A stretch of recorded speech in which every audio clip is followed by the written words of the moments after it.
guys. So the toolbar has a lot of other features. I know I said basics. We will cover the basics, but I want to go over some of the different things that some people seem to, even users of the toolbar for the past year are still not quite familiar with, such as hiding different objects and recoloring and doing some of the different things with the profile and the VWAP and some of the different settings. So for those of you that are not very familiar with the different options within the volume profile, let's start with that. So the volume profile is the VP button, and if for some reason, if you're on a smaller screen, let's say a laptop screen, the writing, the font of the buttons may be a little bit too large, and you may not see the P or the W or the P on this R button, the RP button. So you can change all of that by right-clicking on the toolbar itself. So when you right-click on the toolbar, the user interface pops up. Okay, and you can change the button size and the font size of the font within the button for the labels of the buttons. Okay, so if you're having a hard time, if it looks a little awkward like this, or you can't see the different letters, you can shrink that font down a little bit and then make the buttons as large or as small as you want. I think in the version 3.0, we're going to let you make it as large as you want. So we have a maximum here right now, and maybe that's not large enough for some of you with a little poor eyesight. So we'll increase that size allowance by I don't know, 50% or so. All right, so you can add as many buttons as you wish, and you can change the layout of it. Of course, you could make it just one strip if you want, in either direction, horizontal or vertical. I like it like this for some reason. You can add as many of the recoloring buttons as you want, and you can add as many of these horizontal rays. That HR stands for horizontal ray.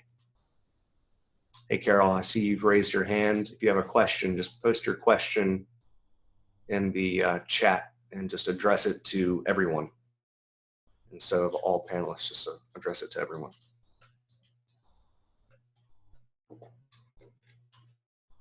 And I'll get on with you after we close this room down.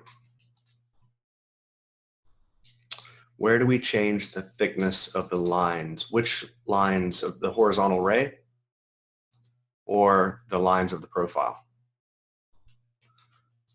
Okay, there's a couple of different sets of lines. So we'll go over the horizontal ray, which is, it has its own user interface, and then we'll cover the lines of the profiles and the VWAPs and all of that. Okay, so once again, you can add as many recoloring buttons as you wish.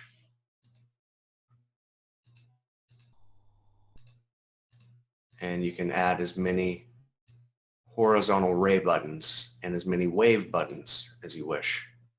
So we could add several horizontal rays. We could add several wave buttons for the wave counting tool. And then you can come back and you can right-click on these three different buttons, the horizontal ray, the color, and the wave. You right-click on the button itself. You can change the recoloring color. Set it to yellow, set one to blue or cyan. And of course, that will allow you to recolor any of the lines, except for the lines of the profile. And I think, if I'm not mistaken, you can recolor the horizontal just by using the recoloring buttons. But you can also change the color of the horizontal rays by right-clicking on the button itself. So let's change this one. So this is drawing just a simple blue line. I can right click on that, change the color, change the dash, let's say dash dot dot, make it really wide. I can change the opacity, which is the transparency. I could set it down to 100. This is the position of the number of ticks that you are away from the current price and the price itself. So we could put that in the center of the chart, and I could put it below or above the line itself, or automatic. The auto function currently is using some type of a swing algorithm to find, whether it's at a swing low or a swing high. But in the future, that auto function is going to put it below the line if you're below current price, or above the line if you're above current price.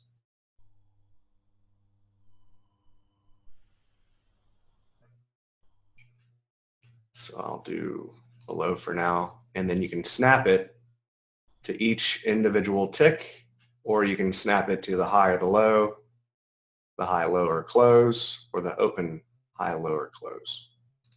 So it'll snap to each data point on the bar. And then you can put in, any kind of text, swing low, or whatever. Okay. And then you click on that. And there you go. So we could change that back to right persist. And the persist function will keep the text, the number of ticks you are away from the current price, and the actual price itself right there on the right side margin, even after you've passed the line itself. Okay. If for some reason you need to, scroll back and you marked a swing low or a high and you want to go back and see, if there's any kind of previous areas of support or resistance there, something like that. Okay. And again, you can write anything there. Let's change this back to, 255. There we go.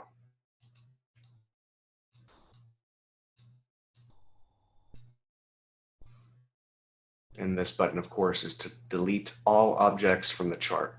This little strange looking button here. I think it's a pencil with a no symbol on it.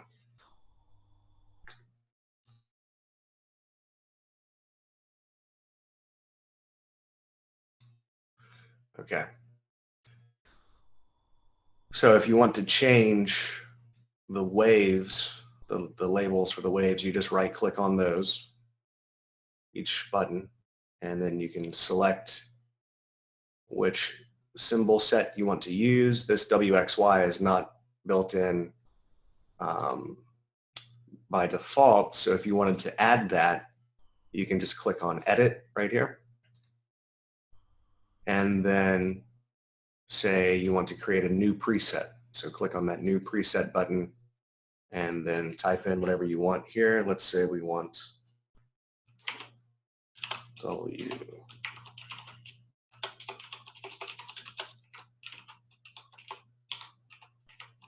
WXY and change the font to bold and 16. Let's go to 26 and set it to yellow. Click OK and then update. Oops, what happened here? Okay, I'm sorry. After you type this, okay, I got the order wrong there. So you want to do create the label that you want to use and then immediately click update before you change the colors.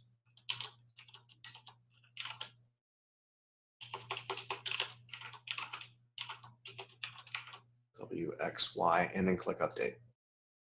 All right, and now you've got it there. Then you want to come back and change the font. So let's say we want to go to 36 and then update.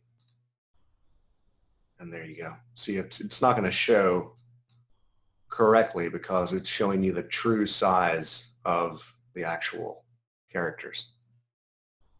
Okay, so you would have to increase this larger or make the button font, no, because it's showing you the true size. So yeah, the buttons would have to be huge in order to display that W correctly. So that would be this one, and then you WXY or whatever. Let's do it like this.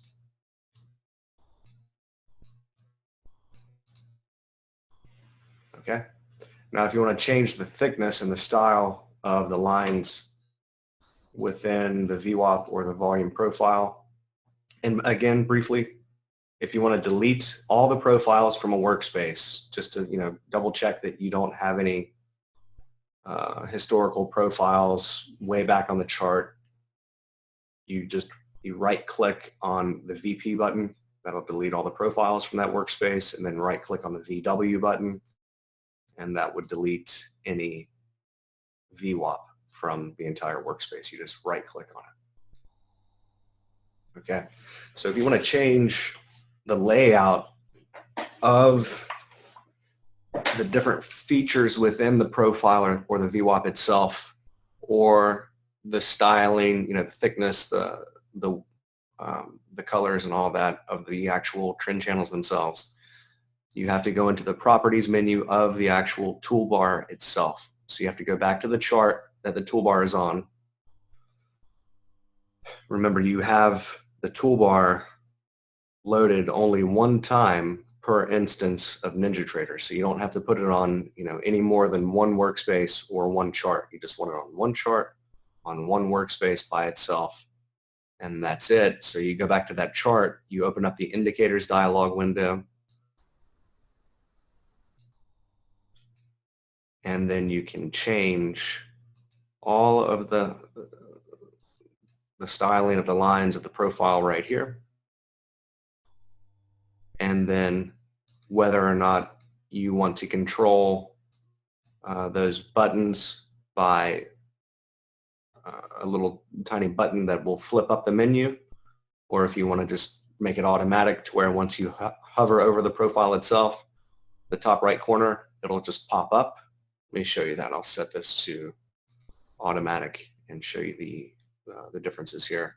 And whether or not you want the historical profile, what some people would call the range select profile, when you're looking at just a specific swing or certain number of bars, whether you want to plot that profile on the left side of the box or the right side of the box. All right, I'll do it button controlled, and then you can flip it back and forth. I'll show you that. And then for the real-time profile, I always plot that on the right side. Some people, may like to plot it on the left. You can make that button controlled as well. So I'll do that as well. Okay. And this is one that stumps a lot of people. There's a function within the profile that will allow you to look at the volume cluster of each bar. It's not going to be a visible option unless this is toggled on to true. Okay, there's actually another toggle for displaying the high and low of the profile itself. Some people wanted that for, displaying, let's say, the profile of a specific time, such as the pre-market. So you could set that to true, and I'll show you what that looks like. So let's click OK. I'll delete this and draw a profile. And when it's set to automatic like it is now, once I scroll up to the top right corner, those controls pop up. You see that? And then of course you can change the positioning of the profile. The fixed X is, I think it's 10,000 shares per digit. How does that work? it's a percentage of, I'm not going to explain it correctly. No, I'll get back to you on that one. This is for measuring the fix X version of this is for setting it to a specific number. It's really not any number, specific number of contracts. Let's say if we were comparing, my programmer wanted this. It's not something I asked for, but he thought it was an awesome feature. So let's say you're comparing two swings and you want to see, look at a fixed amount of volume to have something to compare it to relate different swings together. So let's say we want to be able to, fit it on the chart first of all, so we find a number that will work, and let's say we'll use 50. Okay, so this is showing you basically each pixel is a specific amount of volume. So when I draw another profile of similar size, let's say we want to look at a similar correction, we'll just look at this little section right here. It'll now be set to fix X at 50.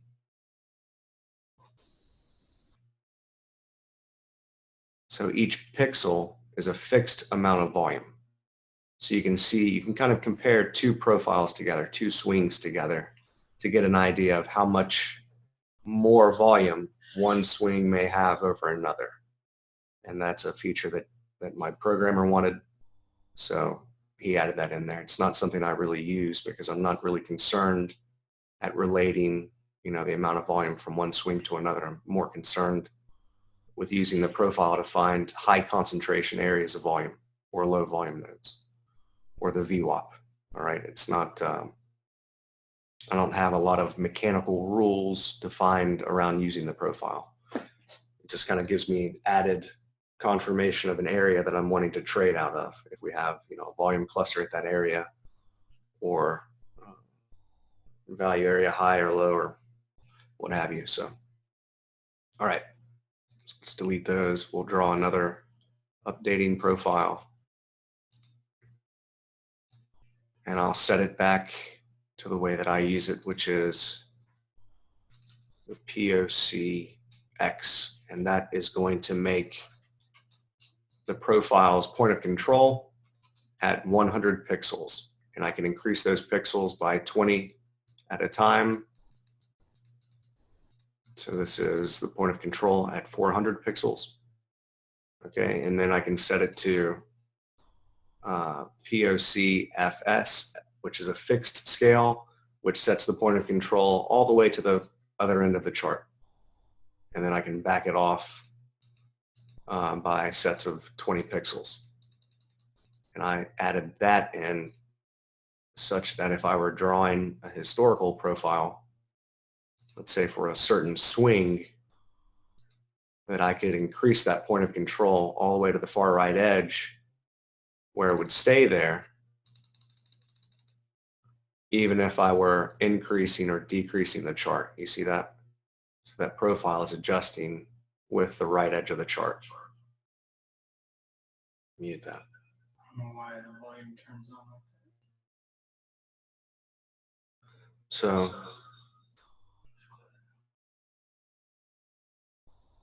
all right. Let's see. This was the other thing that I wanted to show, the 30% of each bar. So I'll go back to POC, point of control X, which is a fixed number of pixels, X number of pixels, 100 in this case, or however many you set. Again, you have the opacity setting right here, the slider, which is giving you the opacity, transparency. All right, and you have this 30 button, which will show you the 30% volume cluster of each bar. And that is 30% of the total volume of the bar within the least number of consecutive ticks. So it's the highest concentration of volume within that bar. I didn't elect to show just the point of control because sometimes, you may have the point of control at one specific price and then, not have it be surrounded by the majority of the volume, and the majority of the volume might be at the other end of the candle. So what we're going to do is separate this out into a separate indicator where you can display as many days as you want. So essentially in Ninja, if you're loading volume into an indicator, you load it in by sessions, essentially by days. All right, so you'll be able to set the number of days that you want to see this profile for each bar. And we'll probably have time periods as well where you could elect to show a fixed number of bars or a fixed time period for each profile, where we'll add in, the value area high and low, point of control, all of that. So that'll be a standalone indicator. And then if you have 100 days look back on the chart, you will be able to elect how many days of volume you actually want to load, so that you don't have to load tick volume for the entire length of the chart, which is what really tends to slow Ninja down, is when you're adding in the tick data for a large period of time. So anyway, that's all that to say that this will be a standalone indicator probably within the next 2 weeks or so. The programmer will be here on Monday or Tuesday, and we're going to crank out the third version of the toolbar, the new toolbar, which will be much, much more advanced, much, much more user-friendly, allow you to do a lot of different things with the market geometry, and then accessing not only all the different areas of the market geometry and the profiles and the VWAPs and all of that within Bloodhound, but also access zones of the trend channels and the median lines, zones around the lines, and also the slope. And then I'm going to hard code in different signals, such as where the median line is intersecting the channel line, stuff like that. Actually, that'd be a good one to show you. So this, just to give you an idea of what I'm going to do, this is one precise signal that I'm going to program out. It's not, well, yeah, it is. You see this green bar right here? So we're going to have a very specific signal for every bar that is touching both the center median line and the channel line, because that is probably one of the best signals that there is in the market geometry. Between this one right here, when you come down, you hit the median line, you bounce back to the upper median line. Between this signal and this one, that's already going to be a huge benefit to what we're doing in Bloodhound. So I'll add in probably a few more, but these are two very specific ones that I want to program specifically in a separate data series. Okay. Now,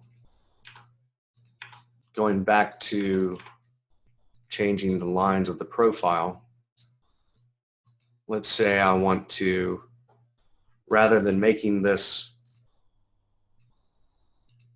outer edge of the volume dark blue, let me just explain this for a minute. So the dark red is the value area. If you're not familiar at all with volume profile and the concept, when you have a normal distribution, and a normal distribution would look something like, where's my little drawing tool? One second. A normal distribution would look like this.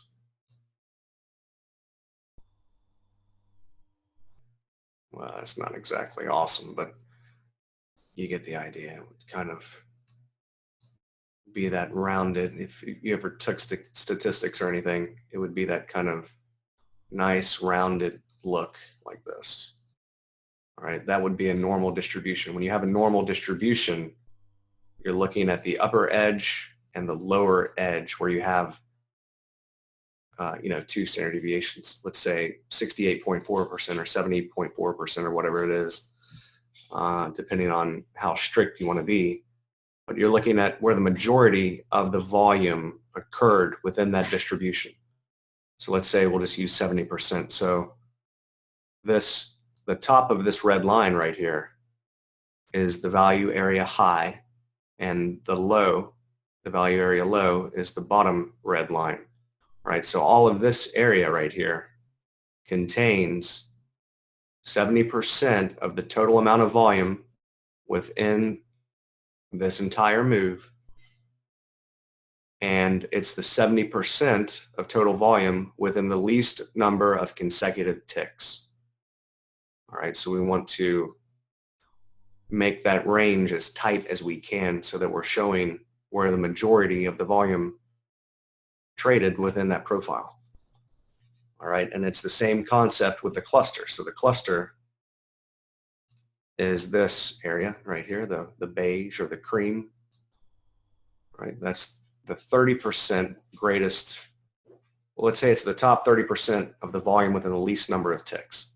So 30% of the total volume within the tightest range, the least number of consecutive ticks. Okay? So we're marking a line for the value area high, a line for the value area low, another line in each one of these are accessible from within Bloodhound, and then a line for the value area high, the volume cluster high. Volume cluster high, volume cluster low, value area low, value area high. All right, and then that green line is the volume weighted average price. So that's an average of all the volume that occurred at every single price. And then this black is the point of control.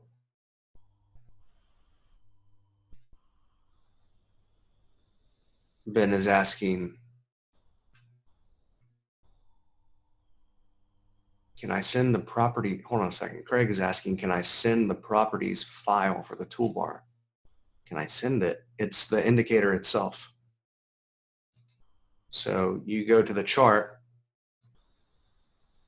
that the toolbar is on, and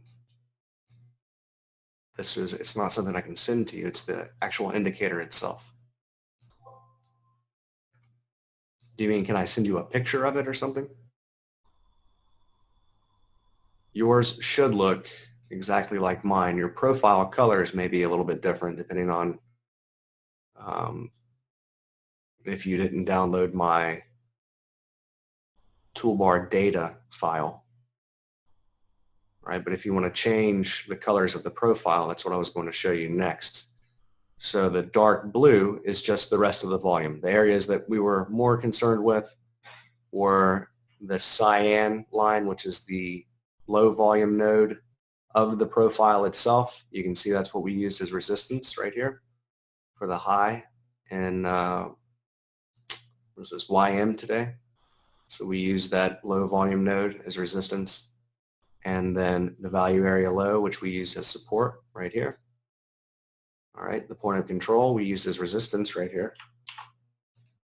And see, this is a profile of the past entire swing, this entire correction, what I think is a correction. All right, so that's much different than looking at each day by itself. Right, each one has its own uses or benefits, or however you want to look at it.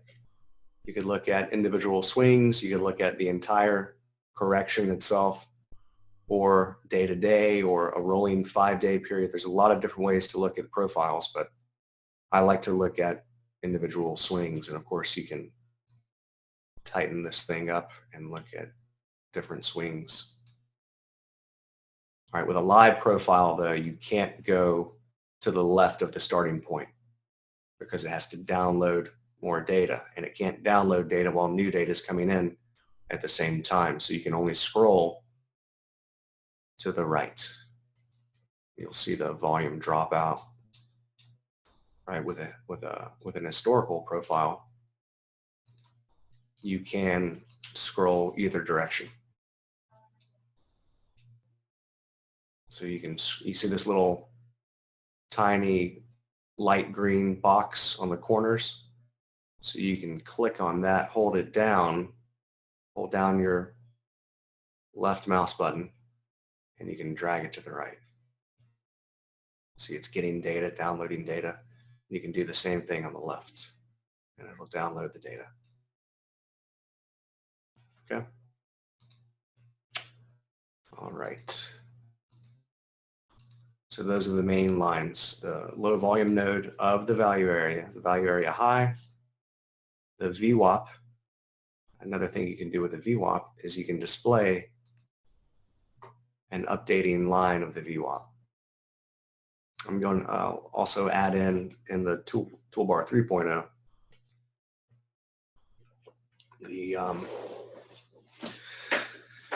the point of control, the shift, labeling each shift in the point of controls. All right. Ben is asking, is that Ben? Someone's asking, does all lines in Bloodhound in the reader indicator, does that include the geometry lines of the pitchfork? Yes, it includes all of the lines except for the midline. That's something I've left out until I've refined all of that in the third version, which will be out probably in 2 weeks.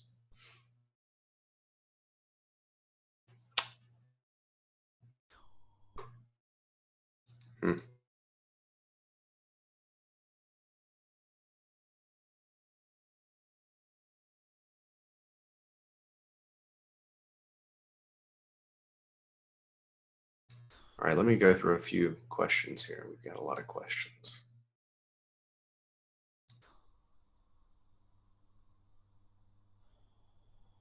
Can you make the bar volume cluster update in real time? Yeah. For the standalone indicator, I will, but not. Yeah, I guess I could for this one too. This works just quite a bit differently than a standard indicator. It's more like an add-on. We're not using Ninja's indicator methods. It's a completely separate system. So with the standalone indicator, absolutely, definitely. But with this one, I'll have to double check on that. Can we get, Carol is asking, how did I get those lines? These lines of the profile? Right here, this first button. So you control the profile from the controls up here. And to make sure that you enable all of these buttons, you need to come back to the properties menu and turn them all on. So you have the TTP profile tool. You just want to make sure you turn all those on. So you scroll down to the profile tool, and then you have the different buttons here. Toggle enabled for the high and the low. Toggle, which is the button for the 30% clusters, and the moving average toggle for the VWAP, and then the performance mode. Let me just address this briefly. It explains it to you down here at the bottom, but this is in hours, performance mode number 1. And what it's going to do is it will use tick volume for every individual tick. So it essentially loads a 1-tick data series in the background to add up the volume at every price. And within 48 hours, it will use a 1-tick data series. If you go back more than 2 days, more than 48 hours, you'll start to use a 1-range bar, right, which splits the volume into 2 ticks.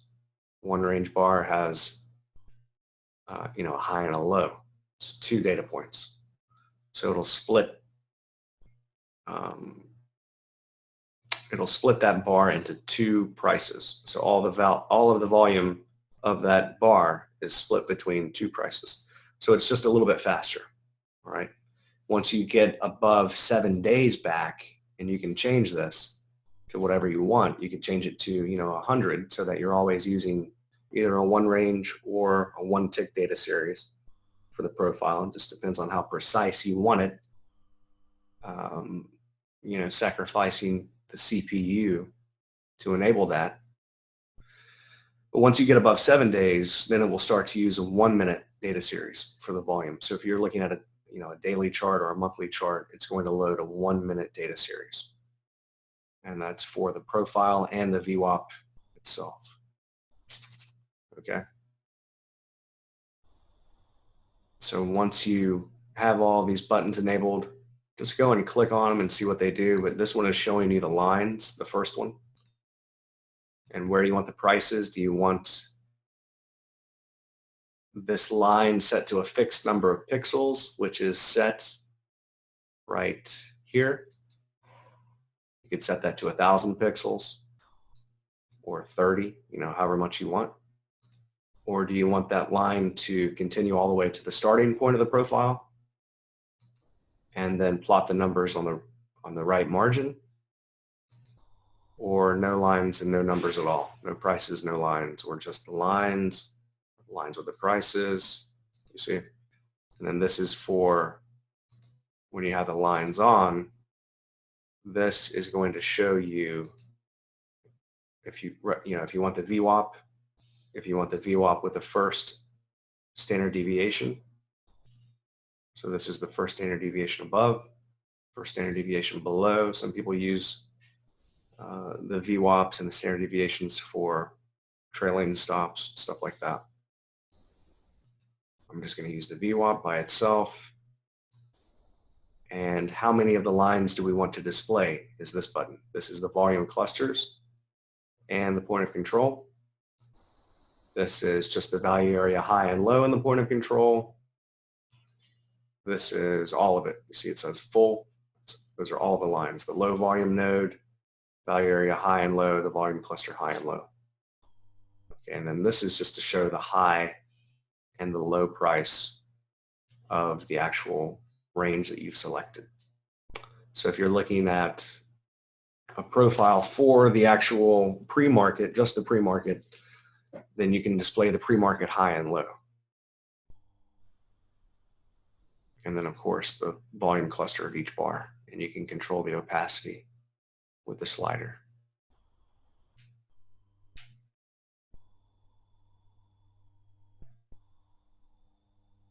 Okay. And this is showing you the VWAP with the first standard deviation or the entire VWAP with both all three standard deviations, or just the profile. And then this button will display the profile on the left, and then click it again, it'll put it back on the right.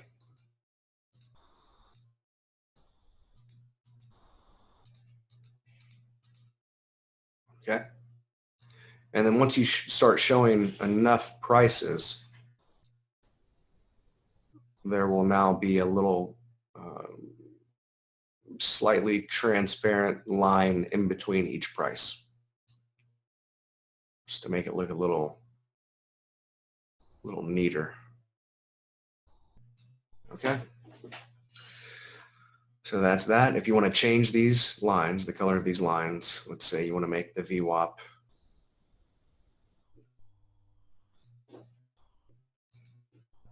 some other color, let's say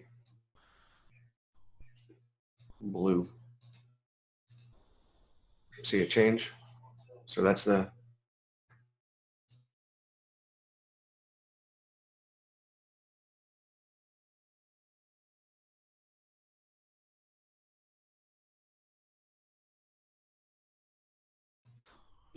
all right, if you want to change any of the colors of any of these lines, just set it right here.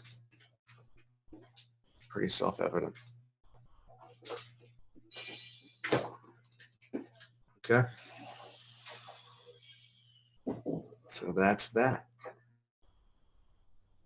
Any questions about the profile?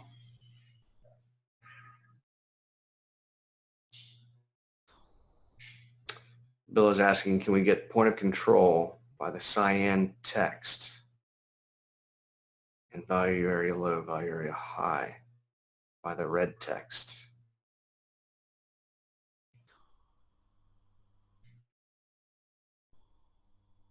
I'm not sure what you're asking. Can you get the point of control? I don't really understand the question, Bill. I'll have to reword that. Patrick is asking, okay, 17,693 value area low as an example. That's what I'm showing you. This is the value area high right here. That's the value area low. I don't know what you mean. Can we get it? You've got it right there. Those are them. If you mean, can you access them within Bloodhound? Yes, you can access those within Bloodhound. Is that what you mean?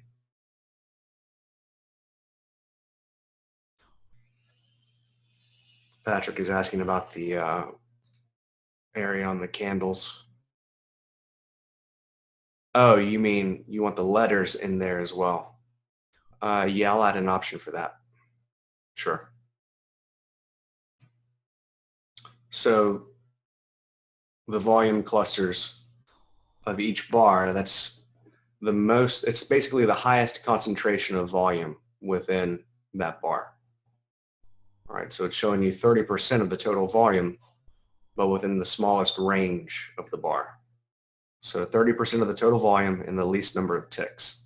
Oftentimes at major turning points, you'll have that volume cluster. Let's say if you're coming up into a high, you'll see that volume cluster near the top of the bar.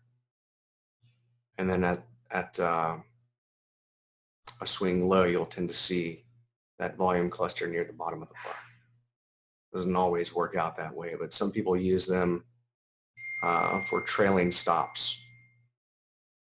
So if you were in this long, as each new bar plots, you could trail your stop up behind that.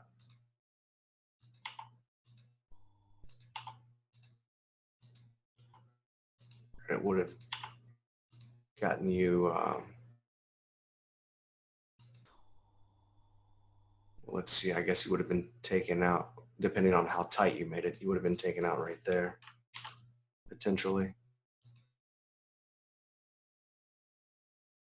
Depending on how tight you made it. Otherwise, you would have been taken out on this bar. Okay, so some people use those as trailing stops. People asked for it. It's not something I'm really big on because I use the market geometry for the areas that I'm trading from and trading to. But I think it is, potentially useful for trailing stops. I just don't trail stops that tight. I'm either exiting right at an area or giving it, enough room to try to work itself out. So I will usually, I'm kind of leaning more just from recent statistics. Probably after the third swing, I'll be out. So I'll hold through one retracement, depending on the size of the chart that I'm trading. Let's say if I were trading the hourly chart, I would hold through one retracement. Let's call this a retracement here. I would hold through one and then get out at the top of the channel on the next move.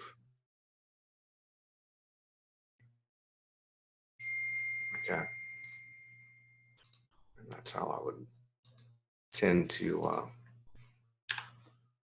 find targets and work my stops up.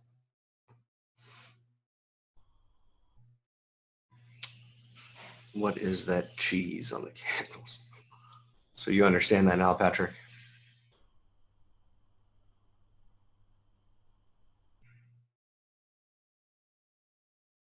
Please explain the significance of the least number of consecutive ticks. The significance of it? It's not a matter of significance. It's just that's the calculation for the value area. I didn't create the volume profile. This is textbook stuff. So the value area is 70% of the total volume within the least number of consecutive ticks. It's showing you where the range within that profile, where is the highest concentration of volume. The problem is you're always getting the value area high and low, but most people that teach volume profile would say the value area high and low are really only very meaningful when you have a normal distribution. When you have these profiles with distributions all throughout, like this is one distribution of volume here. This would be another one. You could call that a little mini distribution of volume. This would be another one. When you have these individual distributions all throughout the profile, it's really the highs or the value area high and low of that individual distribution that are significant areas. So if we're looking at, and that's why I have the volume cluster in there as well, because it will tend to find if there's one very large distribution within that profile, it will tend to find that area as it's done right here. So really that when you have the distribution spread out within the profile itself, it's really the top and the bottom of that distribution that tend to act as support and resistance. The whole idea behind this is that when you come back into an area where a lot of transactions, a lot of contracts have changed hands, when you come back into an area like that, it's different for market profile. Tim is a whiz at market profile. I haven't spent a lot of time researching true original market profile, but the theory behind the volume profile is that when you come back into an area where a lot of contracts have changed hands, you'll tend to see either a lot of chop in that area as people are still buying and selling, either trying to get out of the trade that they've been in and have been losing on, or adding to a position. And a lot of people use volume profile in so many different ways. Some people will trade only the low volume nodes, right? Because a lot of people would claim that you tend to get many reversals from these low volume nodes. We get down into an area where a very low number of contracts have changed hands and you reject out of that area quickly. That may be the case. I see it happen. I see major reversals happen all day long from random areas within the profile. All right. But when I get a volume cluster or the low volume node of the value area occurring at the same exact time and price with a couple of different areas in the market geometry coming together, that's typically a very, very high probability area for a reversal. So for me, this is just another confirmation tool. I'm not basing my trading decisions solely on the volume profile, nor the VWAP, all right? They're just confirmation tools. They're simply giving us added areas to watch out for.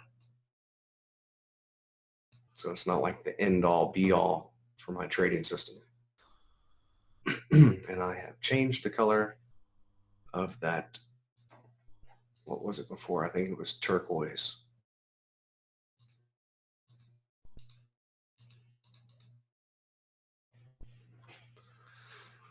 I think it was turquoise, yeah.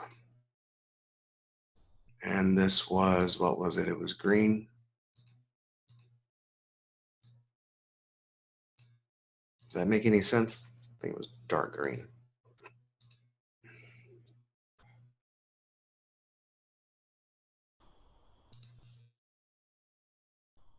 You understand what I mean now about the value area high and low and the 70%, and the least number of consecutive ticks is just a way of concentrating the volume. So you're looking for the 70% of the total volume within the tightest range.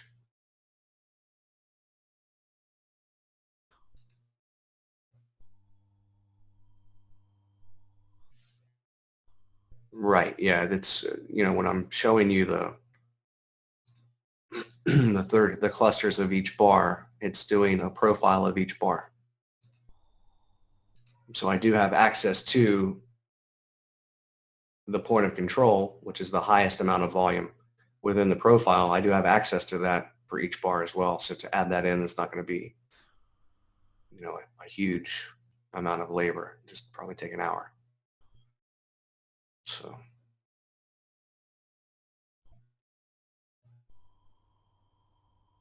And I think within that separate indicator, I will allow you to show the actual entire profile of the bar and replace the bars or just put it on top of the actual candles.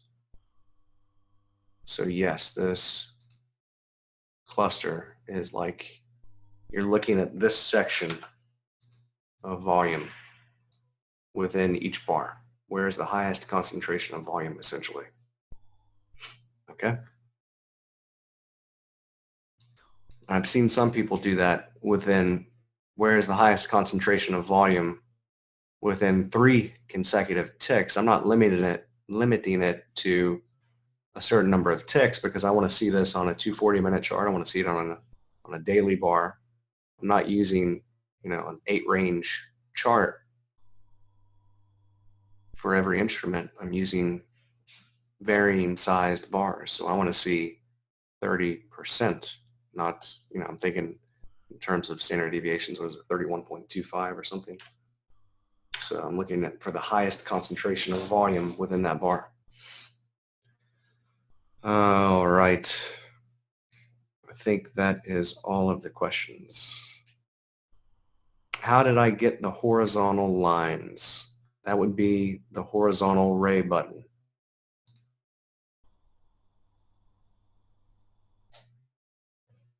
That's what I was showing you earlier. These HR buttons. You right-click on the toolbar. Right-click on the toolbar to open the user interface. It's this button right here. Horizontal ray. It's up at the top.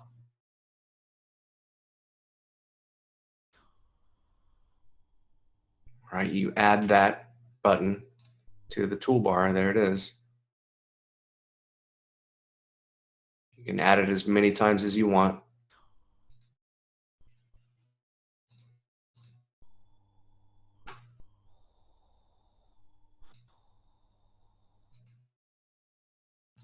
And you right-click on that button. You change the color, where you want it to snap to, open, high, low, close, prices, what text you want, if any. How do you want it positioned? I just do it on the right.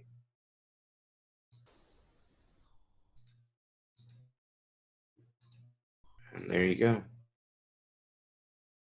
If you want an alert on that line, you just click on the A button, that dark red A button. It's called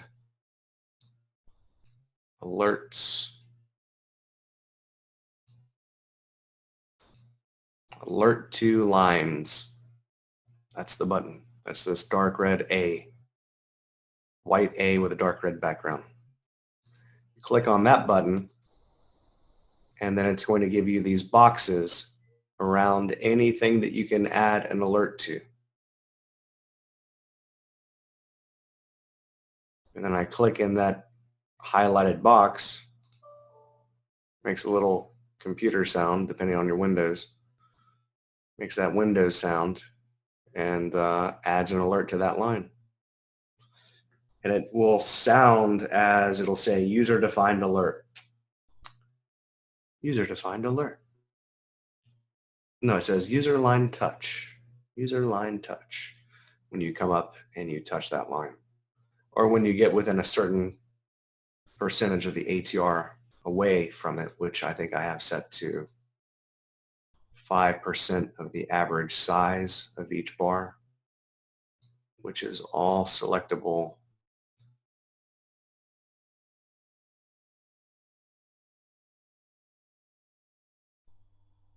Let's see, X splits.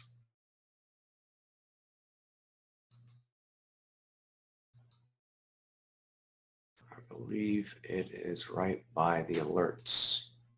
Touch distance right here. It's a quarter of the ATR. So when you're within a quarter of the average bar length away from one of those lines, then you'll get the alert.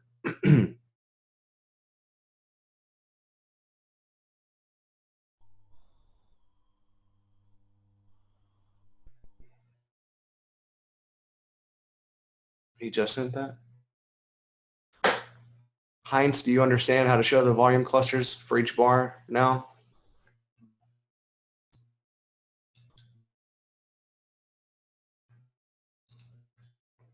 It's this button right here, the 30%. If you're not seeing that button, this 30, then you need to right click and show the indicators properties menu for the toolbar, the chart that the toolbar is on, and you need to enable this button right here. Where's my Gaiazo? Oh, dang it.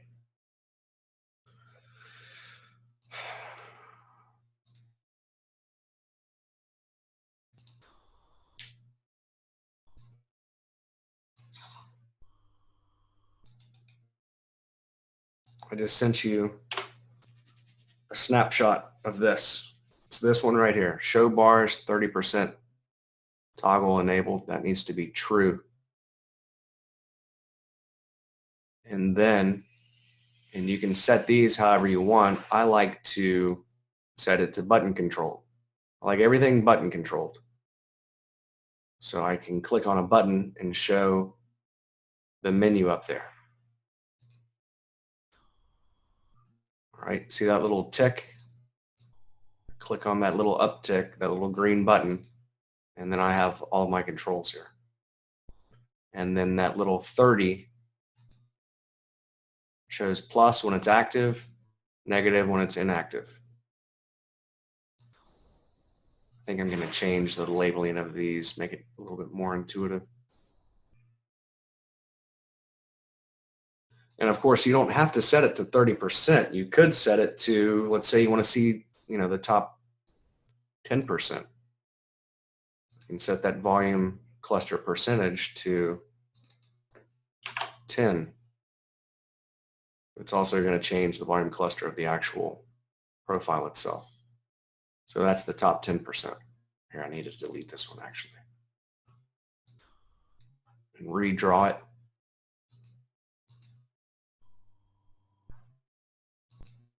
And now it's looking at 10% rather than 30.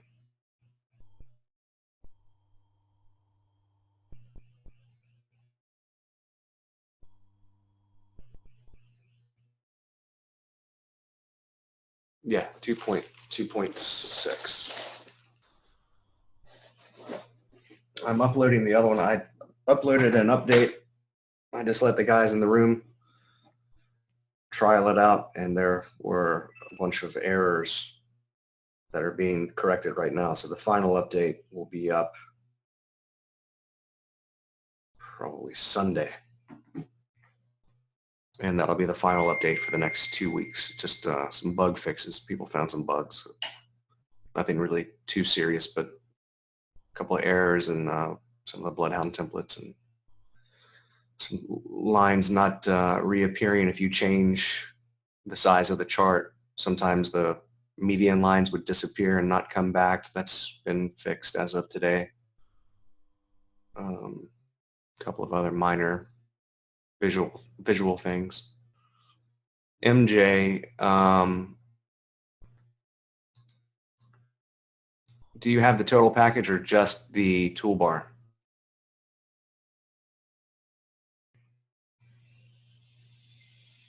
Just TTP, just the toolbar or just the Master Suite Pro?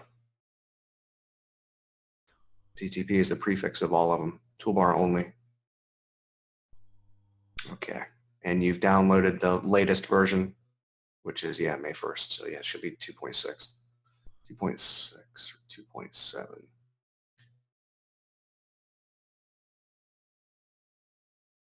Is that link for people who have all indicators? Which link is that, Carol? The link that I just posted is just a picture. It's just a snapshot of the properties menu. It's not a link to anything, to the website. It's just a link to a snapshot. So are there any other questions about the profile?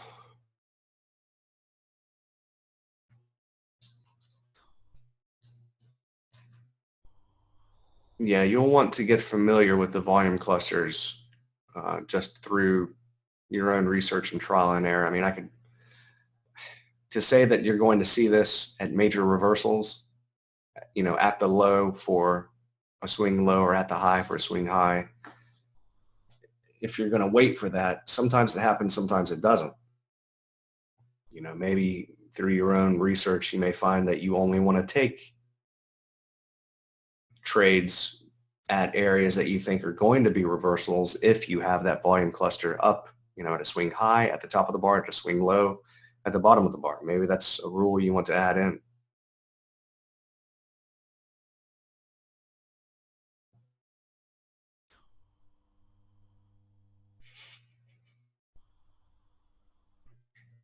Address for the newest Toolbar Pro. No, Mike, you have the Master Suite Pro. All right, so I put up a beta test installer on the website. Really, I just sent notifications out to everyone that was in the room just to test it because I wasn't 100% positive on releasing it. And my suspicions were correct, so it's being fixed now, and then the Bloodhound templates have to be recreated. So as far as changes to the actual software, the reader had some issues which have been addressed. It's nothing, no type of algorithms or anything that have been changed, just how it was reading, how it worked with Bloodhound. There was a weird error that showed up every now and then. Probably most of you didn't see it. For the divergence indicator, there was an update. Where's the video for the update? Will you send that to me in Skype?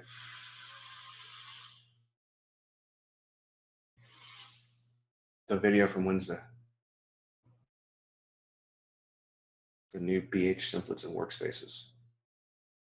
The main things were the workspaces that I created and the Bloodhound templates.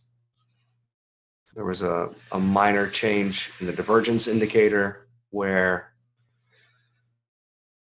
it's only showing the calculations for what you can see on the chart. So it's not calculating the entire length of the chart. It's only calculating for what you can see and then to the left 500 bars.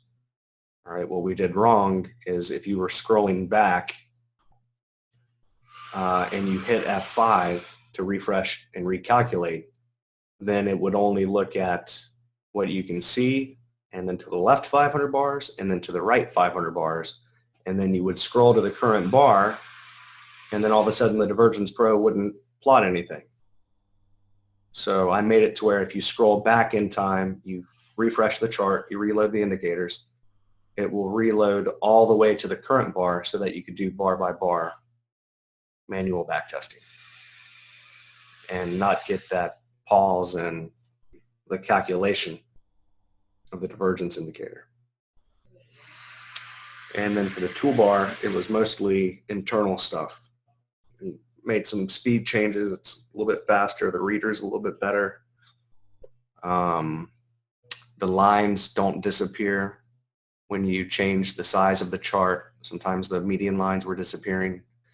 Now when you delete a line, it'll stay deleted even on a new bar coming in. It's really cosmetic type stuff, mostly.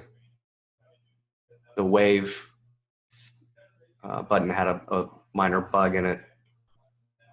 Nothing algorithmic, really. Just minor bug fixes.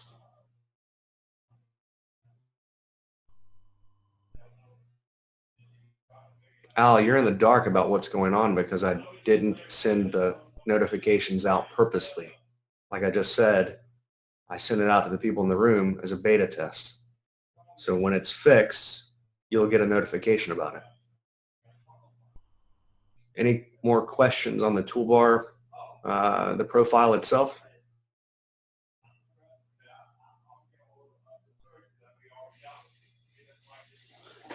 What was that milky? That was at 3 o'clock. I already answered that. So you understand the volume clusters now, right? What that means?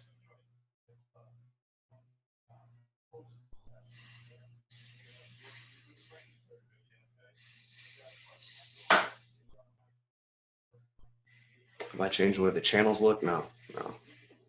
No changes to the market geometry stuff, no. In Toolbar 3.0, there will be some changes, yeah.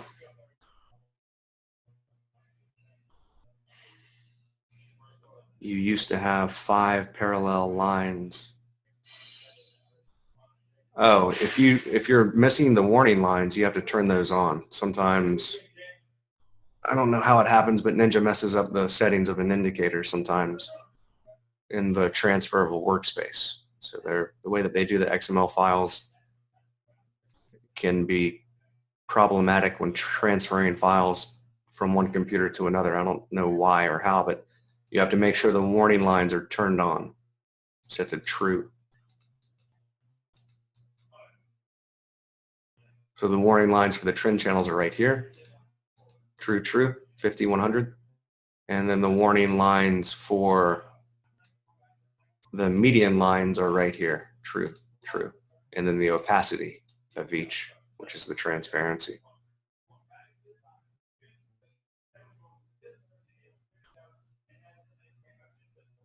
They should be on by default, but somehow they get switched up.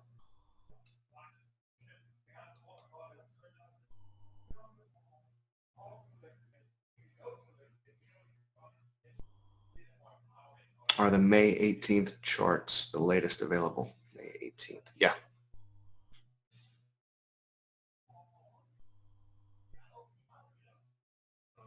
Yeah, so I did a workspace for each market. Well, for, I think, 7 markets.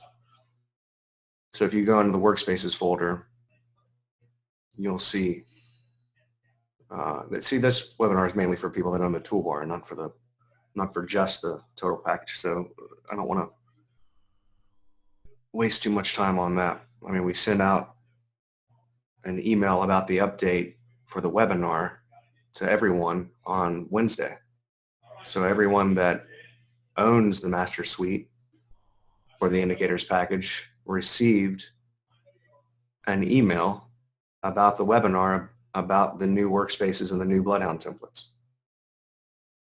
So I know that everybody received that email because I have it. So it's 100%.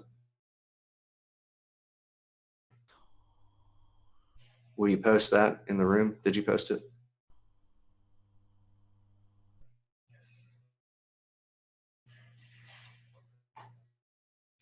And that was on Wednesday.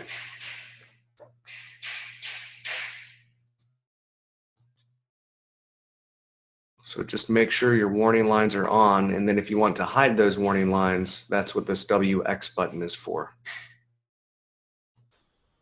If you click on the WX button and then the chart, it will hide the median line, the warning lines. It doesn't, they don't disappear, they just go transparent. So if you accidentally click on it, you'll see it's still selectable.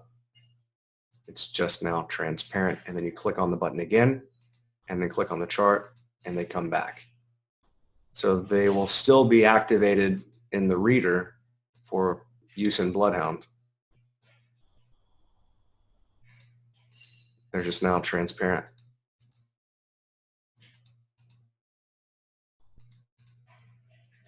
Okay, I don't really use that much, but if if it starts getting cluttered up and you don't want to delete your main channels, but you want to get rid of the warning lines because they're, for whatever reason, not useful, then you can hide those.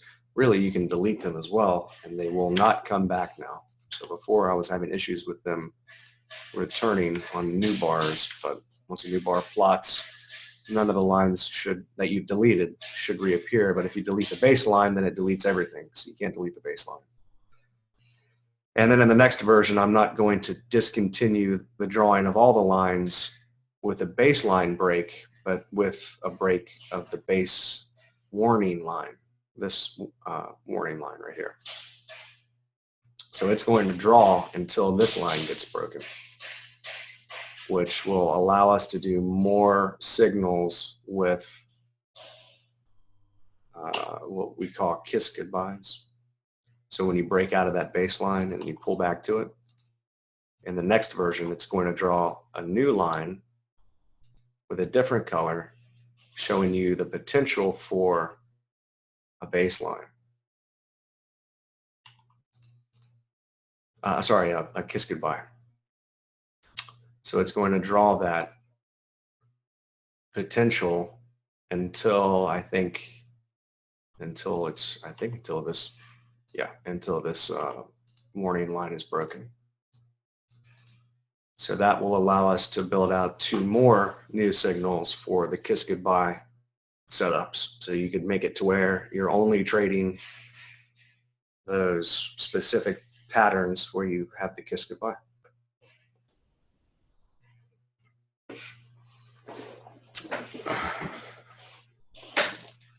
Good to know, Al. Thanks.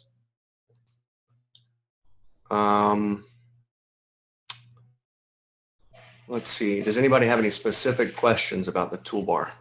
Anything that you're not familiar with or you're having a hard time finding? Any potential problems?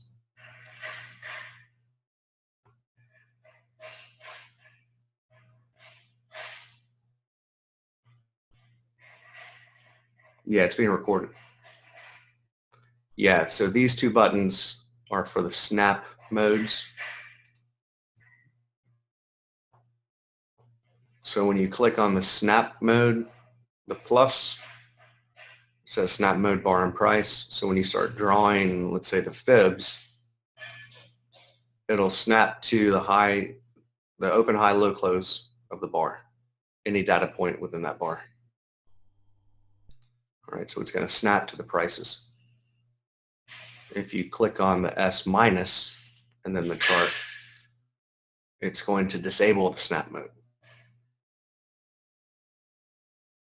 And then you can drag it around and move it anywhere you want. You see. But these guys are independent. The HR buttons are independent of that, and so are the market geometry buttons. Okay, the market geometry buttons are always going to snap to the prices. And the HR button will snap according to what you tell it to snap to here. And that's that. But I made it like this so that, if you wanted to draw something, text or something, hit F12 or that text button, and then you could mark this as swing high and drag it into place without having to go up here and take the snap mode to disabled or bar or price or whatever. You just click on it. You can snap it to the prices or not snap it.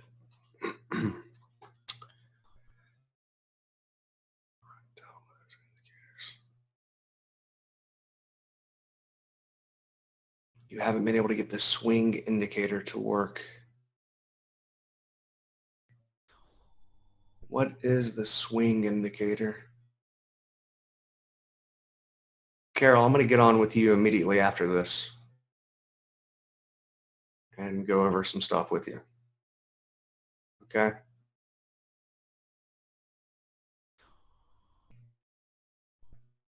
The RP button, this guy is a little tricky. It's hard to command Ninja's rays, so we're taking Ninja's ray and trying to make it do stuff, which Ninja doesn't allow. So it's a little problematic to say the least, I guess. The vertical red and green signal lines. Oh, Bloodhound, yeah, I'll get on and show you.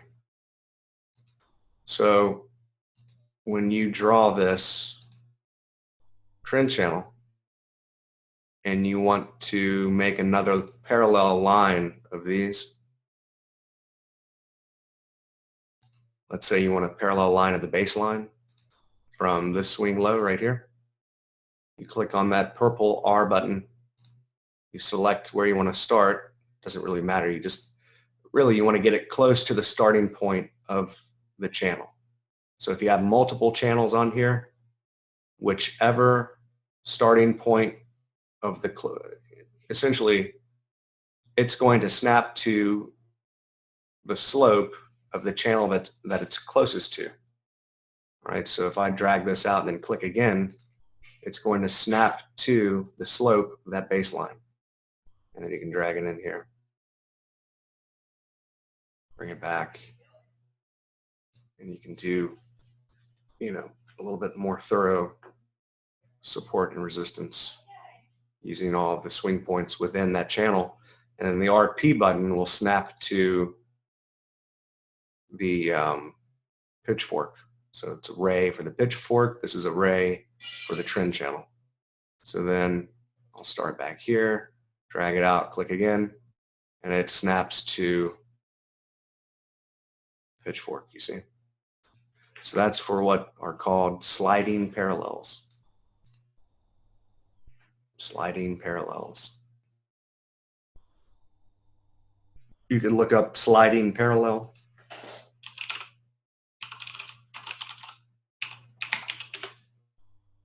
And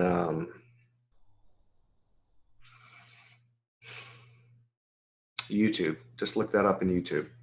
And you'll probably find one of Timothy Moore's videos on drawing these sliding parallels.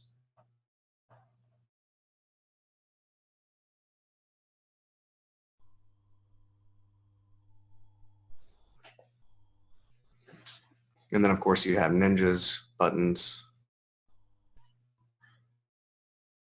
Ninja's buttons are going to be the white background.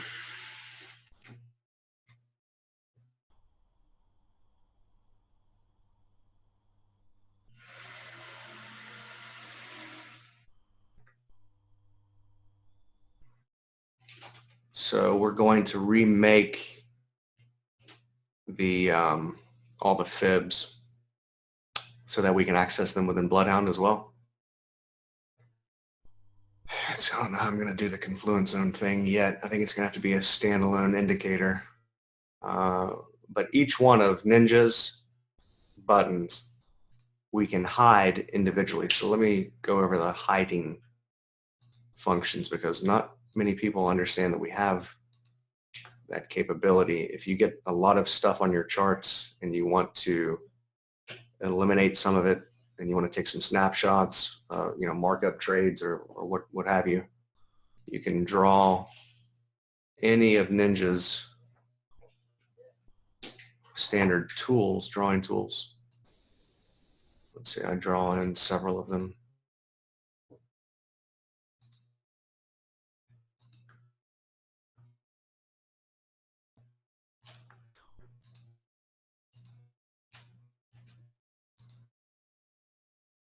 I can right click on each individual button. You'll see that everything will turn gray when I do that.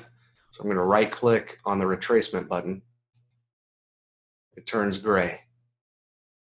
And I click on the chart and it hides all of that. And then it plots that little button up in the top left corner. Does everybody see that? Why don't you try to do that now so that you remember that you have this functionality. Just draw any one of the white buttons. Well, except for this hide button and this PE button, okay? Ninja's buttons, Ninja's drawing tools will all be white for the background, except for the PE button, which is plot executions. I don't have any executions for YM, but the plot executions is eliminating the need to go into the data series and turn on or off your trades, your trade markers. Do not plot. or text and marker. I'm going to add in the markers only. A few people have asked for that. So it'll be 3 toggles instead of 2. So right now it's either on or fully, it's either fully on or completely off. All right, so you click on that, you'll see it, it'll say text and marker up at the top, or do not plot. Do not plot right now, so it won't plot the trades. Click again, click on the chart, text and marker. See?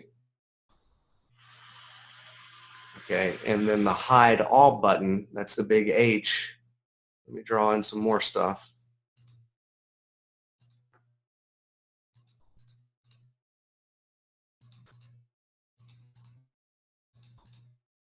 I right click on the big H and then right click on the chart. It's going to hide everything and it'll plot that H right there. See it? So then I click on the H and everything reappears. Right click on the H, everything turns gray. Left click,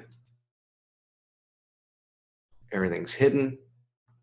Click on the H, it all comes back. Everybody try to do that for a minute. And then if I want to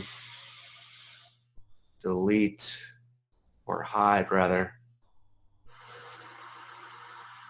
the Fibonacci extensions, I right click on the Fib extension button, everything turns gray, and then I left click on the chart and it hides the extensions. Then I can click on these buttons and bring them all back.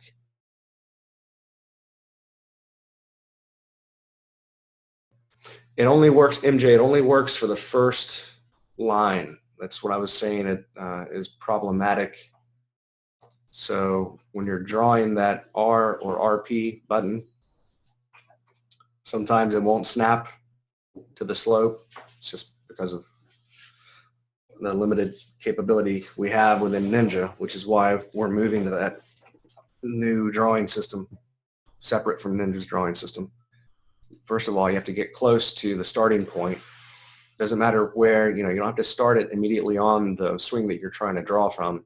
Just get to the starting point of the channel, click once, drag it out, click again. It's only going to work for the first line. If you want more lines, then you right click, copy it, right click, paste it, and then move these into place. And then paste it again and move this one into place. All right, if it doesn't work, just delete it and try again and then do it close to the starting point. Sometimes it takes a try or two.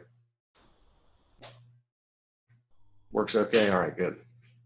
Can my program make it where we can copy and paste the pitchfork line for some reason, and then just pitchfork line does not want to copy on the exact slope? Huh.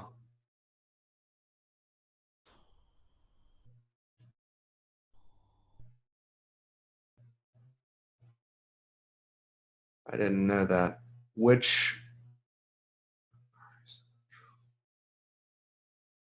So you're saying the ray eventually loses the slope? The one that's plotted from the R and the RP?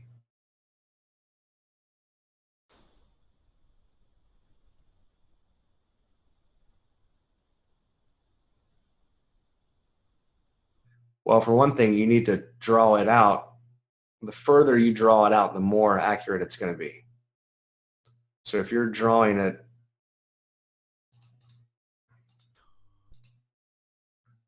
really close together, if you're just drawing it, that close, then yeah, it's not going to, see, it's not lining up very well at all.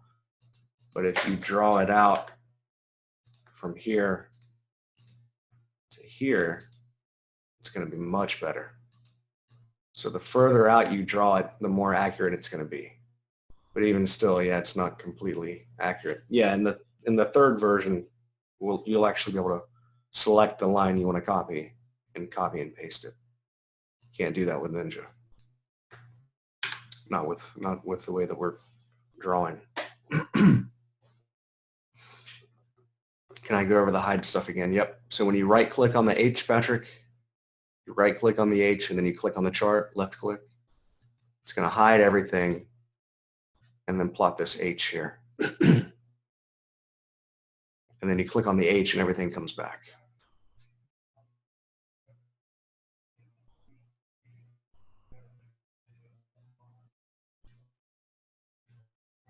And then if you draw any of Ninja's standard drawing objects, you can right click on that button, each button. Let's say we drew some standard trend channels.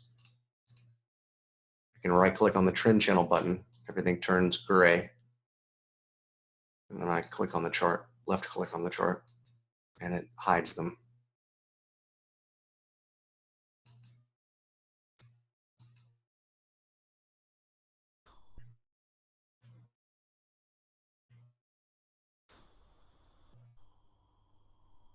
Does everybody have the hide function down?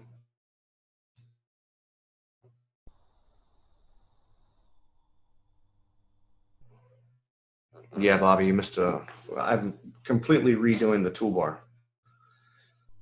because it can't do what the new stuff that I'm wanting to do with it, the final stuff that I'm wanting to do. So we're making our own drawing system in Ninja because Ninja's drawing system is archaic and chaotic.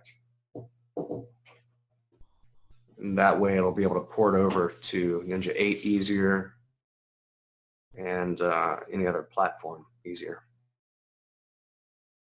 If your fib shows 76.4, then you need to save a default. 76.4 is not a fib number. It's just the mirror of the 38.2, which is not anything important. 78.6 is actually the square root of 161.8. So you go in and you set it to 78.6, and then you right click on it and manage templates, and then save it as default or save it as a new name.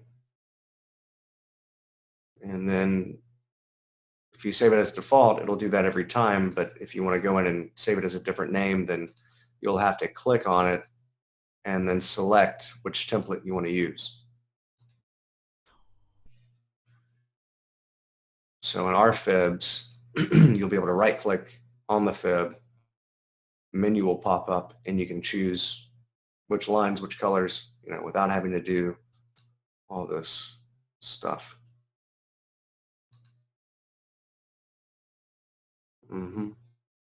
What other questions have I missed?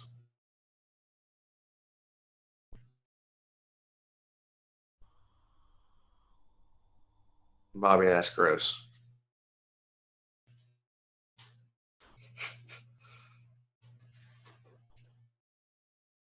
What, sometimes the Elliott text snaps to the last bar. How can you place it above the bar so that it's not hiding? Place it on top of the bars? Yeah, that's another thing I just added in the next, well, not the one that I put up on the 18th, but that's one of the bugs that we found. So it's plotting on top of the bars now, not behind them. Before it was behind them, now it's on top. Okay, if it's going to snap, the only reason it's going to snap to the bars is because you've got it set to snap mode, bar, and price. So if it's set to snap mode, bar, and price, if you move it, it's going to snap to the bar and price. If you take that off, you can move it around.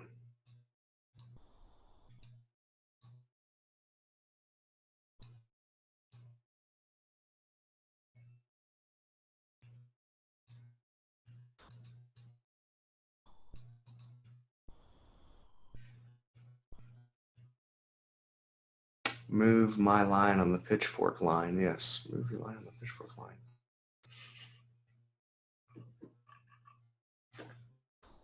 Oh. Yep.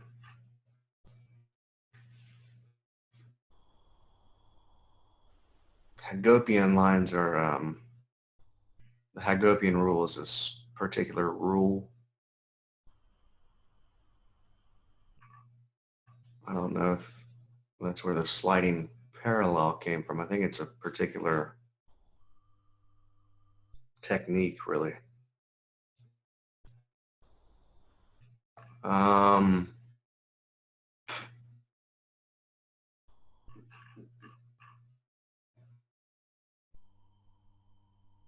What else? It's about an hour and 40 minutes now.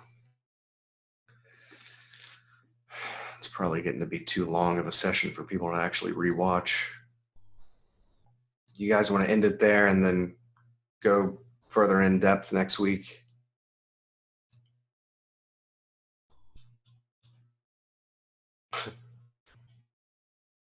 I'll take some, particular questions if there's anything that anyone's having trouble with.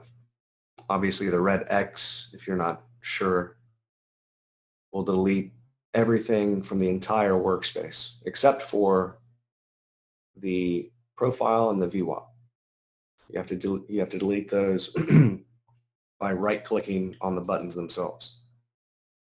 All right, the S is for syncing the charts. I don't think very many people use it, although it's my favorite thing to use when doing backtesting. Oops.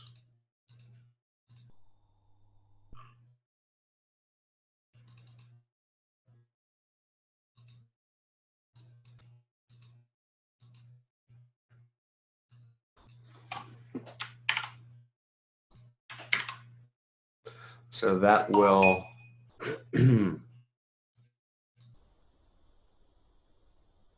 sync up the charts so that you can do synchronized scrolling, lock onto a certain swing point and center that on the chart.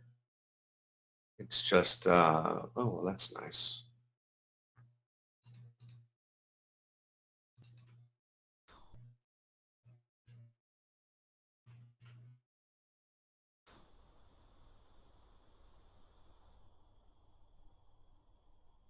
No, you can't access Ninja's lines in Bloodhound. Yeah, you're correct. Only lines you can access. Look at that volume divergence signal. Huh. Look at that one. Sheesh.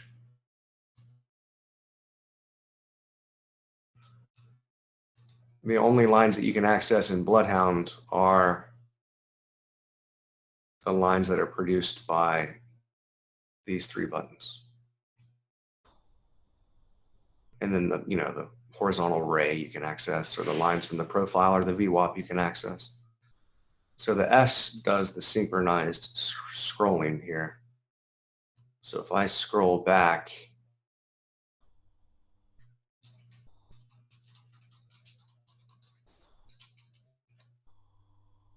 you see? So I can go bar by bar, which Ninja doesn't do. Ninja has this global crosshair, which is very erratic and just, okay, it's just a mess. So this will actually give you some control where you can synchronize scroll, or you can click on it again once you already have the S in the top right corner and select a bar. Let's say I want to select this swing point and I want to zoom in on that particular swing point and center it on the chart. You can do that now. See?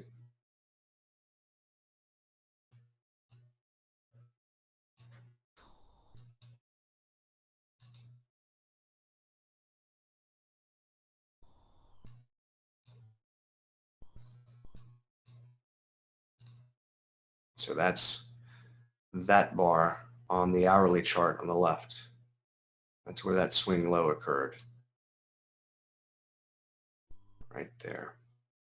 And it will drag the charts around and center them. All right. Send that to everyone, Bobby.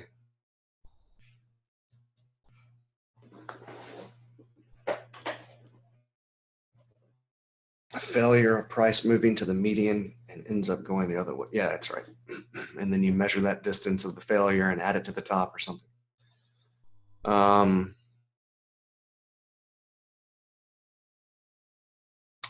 Is the pitchfork not a NinjaTrader line? No, these are created by the toolbar, the white lines. This pitchfork is Ninja's pitchfork, but you can't access that within Bloodhound. You can't access drawing tools in Bloodhound. You can only access drawing tools in Bloodhound by using the toolbar, the reader that reads the tags of the lines. So it's a big elaborate tagging system basically, which is why we're moving to the next custom drawing. So it's with the custom drawing, we're eliminating like 90% of the code that we had to write for Ninja, because 90% of the code that we had to write for Ninja are hacks to get around their very strange drawing system. Yeah, so we had to do tons and tons and tons of hacks and hacks on hacks and patches for patches. And it became incredibly difficult to hunt bugs and fix problems and stuff like that, which is why it takes so long to add anything at all to the toolbar, because it is so elaborate. So with the new drawing system, it's going to be 90% simpler and less chance of bug, the least, the less the amount of code you have, the easier it is to find the bugs. So it's just going to be 10 times more stable. And then we'll be able to do much more with the next system. And then create more precise types of signals. The new drawing system with Ninja 8 is using WPF or something. It's using a different type of drawing system. It's not, I can't say it's better, it's just different. But anyway, the system that we're creating is going to be transferable to Ninja 8. So once it's done here for Ninja 7, which is almost, 2 weeks maybe. Yeah, WPF, right? Windows Presentation Framework. Then we'll be able to move it over to Ninja 8 much more easily than the current version to Ninja 8. The current version to move over to Ninja 8 would be a total nightmare. It would take every bit of a month or more. So it shouldn't take more than just, once he has it done for Ninja 7, maybe another 2 weeks and he'll have it for Ninja 8. Excuse me. All right, so any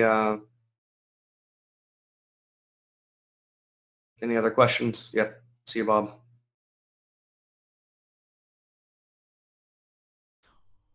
I think any other thing that's, of course, there's a fib delete. That's the only time you use this left button here that's dark red, is when you, whoops.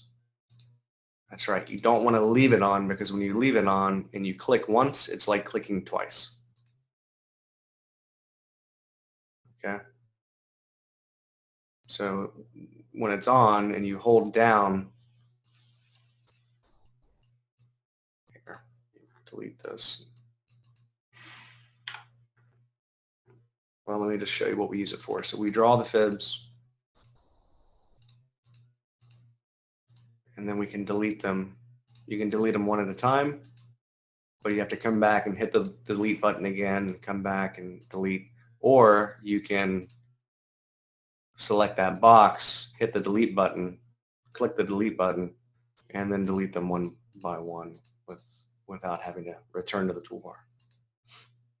But you don't want to leave that on. If you leave it on and then you try to draw a line and you click once, it's essentially like clicking twice. So if you click and hold down, you can drag it and then let go, and it would be like clicking again. It's like a click function. It's essentially like holding down your mouse left button. That's what that red button does. It's like holding it down. The trend channel copy indicator operation. All right, so for the trend channel copy indicator, you load the trend channel copy.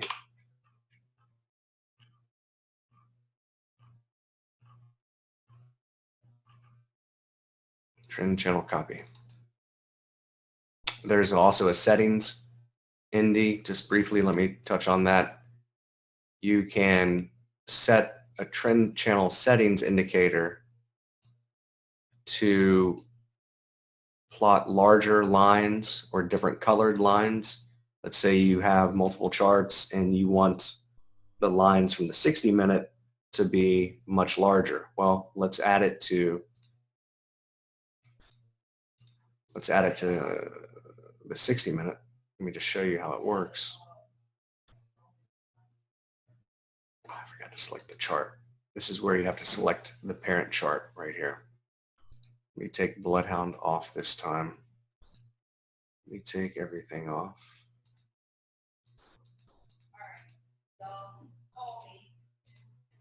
And then you select within the trend channel copy indicator, you select the parent chart right here, which is the 60-minute, which is on the left. All right, so now I'm going to copy all of those trend channels from the 60-minute over to the 5-minute. So that's the most important part right there. Click OK. Now it says copying TC from 60-minute. I'll show you the copy indicator here, or the settings indicator as well. So right now, if I draw in a trend channel to here on the 60, it's going to copy it directly over to the 5-minute. With the third version, you'll just be able to right-click on the button and select to which charts you want to copy it to. So you won't have to use the copy indicator. We'll still have it just to make it, one click, just to save clicks, basically. So if you want to have different size channels, which is why I made the settings indicator, you want to be able to distinguish, use smaller lines on the 3-minute or the 5-minute, and then fat lines on the 60-minute. And you can add that settings indicator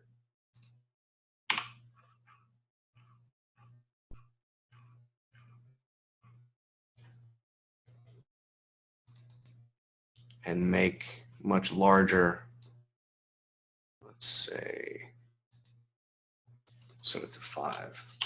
The auto line, the baseline, midline,